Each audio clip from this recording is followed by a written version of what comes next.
Kadambari silks లో కళ్యాణ గమనీయం cell మార్చి 6 నుండి 19 వరకు ప్రతి 15,000 బ్రైడల్ సారీస్ కొనుగోలుపై ఒక గోల్డ్ కాయిన్.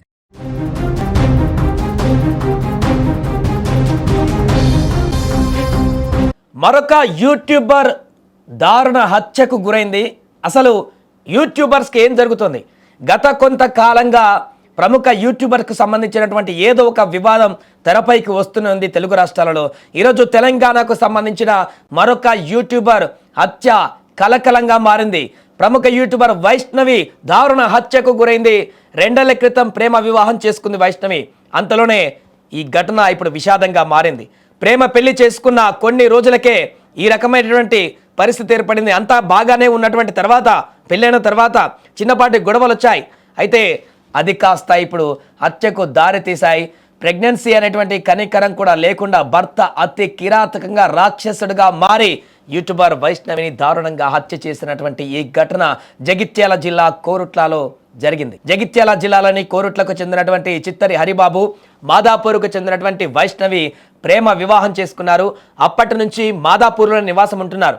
హరిబాబు ప్రభుత్వ ఆసుపత్రిలో పనిచేస్తుండగా వైష్ణవి రీల్స్ చేస్తూ యూట్యూబ్ ఛానల్ నడిపిస్తుంది. గత కొద్ది రోజులుగా వీరి మధ్య గొడవలు జరుగుతున్నాయి. ఈ నేపథ్యంలోనే ఈరోజు తెల్లవారుజామున 4 గంటలకు వైష్ణవి పైన హరిబాబు కత్తితో దాడి చేశాడు. అనంతరం అక్కడి నుంచి పరారయ్యాడు. ఉదయం కుటుంబ సభ్యులు చూసేసరికి రక్తపు మడుగులో పడిపోయి ఉంది వైష్ణవి. నిండు గర్భిణిగా ఉన్నటువంటి వైష్ణవిని ఇంత దారుణంగా పైశావిచంగా అతను చంపినటువంటి విధానాన్ని చూసి అక్కడికి వచ్చిన స్థానికులు కూడా విస్తుపోయారు. ఇక వెంటనే పోలీసులకు సమాచారం అందడంతో వారు ఘటనా స్థలానికి చేరుకొని పరిశీలించారు.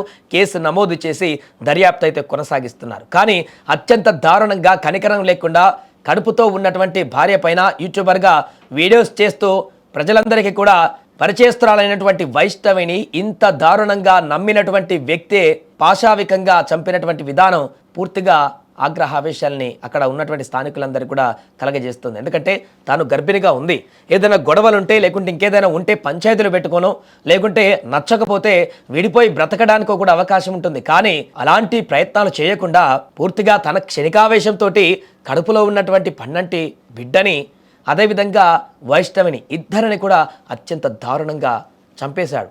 ఇలాంటి వ్యక్తి ఈరోజు ఇంత దారుణమైనటువంటి హత్యకి పాల్పడ్డటువంటి వ్యక్తి పైన తీవ్ర ఆగ్రహం వ్యక్తమవుతుంది. అక్కడ చూడండి ఎంత చక్కగా తను వీడియోలు చేసేదో. ప్రతిరోజు యూట్యూబ్లో వీడియోలు చేస్తూ ప్రజలందరికీ కూడా తన ఆ యొక్క ఫాలోవర్స్ అందరికి కూడా మంచి మంచి వీడియోస్ చేస్తూ ఫాలోవర్స్ని పెంచుకుంటూ రోజు రోజుకి కొంత మంచి సెలబ్రిటీగా మారుతున్నటువంటి యూట్యూబర్. గత కొంతకాలంగా ఈ యొక్క సెలబ్రిటీలుగా మారుతున్నటువంటి యూట్యూబర్సే కానీ ఇన్స్టా ఇన్ఫ్లుయెన్సర్సే కానీ ఇలాంటి వారికి సంబంధించినటువంటి వార్తలు ఇప్పుడు సంచలనంగా మారుతున్నాయి. ఈ మధ్యకాలంలో చాలా ఘటనలు జరిగాయి. ఒక ఇన్ఫ్లుయెన్సర్ ఆత్మహత్య చేసుకున్నటువంటి ఘటన, ఇంకొక ఇన్ఫ్లుయెన్సర్ వేరే వ్యక్తితో జరిగినటువంటి అక్రమ వ్యవహారం, ఇప్పుడు తాజాగా వైష్ణవిని అత్యంత పాశావికంగా దారుణంగా హత్య చేసినటువంటి ఘటనలు ఎలాంటివైనా కూడా సెలబ్రిటీలుగా పేరు పొందుతున్నటువంటి వ్యక్తుల కుటుంబ వ్యవహారాలు అత్యంత దారుణంగా మారిపోతున్నాయి.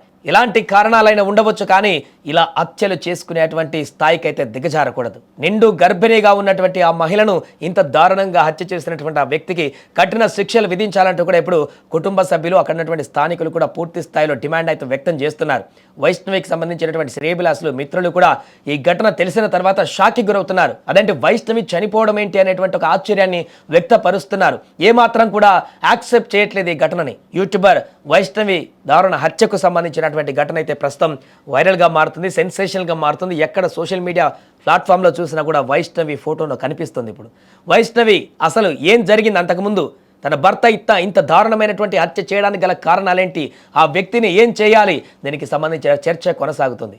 దీనికి సంబంధించి మీ అభిప్రాయం కూడా కామెంట్ చేయండి. ఇంత దారుణంగా ప్రెగ్నెంట్గా ఉన్నటువంటి మహిళని, ఆ యువతిని, వైష్ణవిని ఇంత దారుణంగా చంపినటువంటి వ్యక్తికి ఎలాంటి శిక్ష పడాలో కామెంట్ చేయండి. వచ్చేసరికి ఏంటంటే మాకు అక్కడ సౌండ్లు బాగా నత్తున్నాయి. ఏమైంది చెప్పని మీ ఊరికి వచ్చేసరికి ఇట్లా మీ చెల్లెని చంపి పారిపోయినా అని చెప్పని అన్నారు.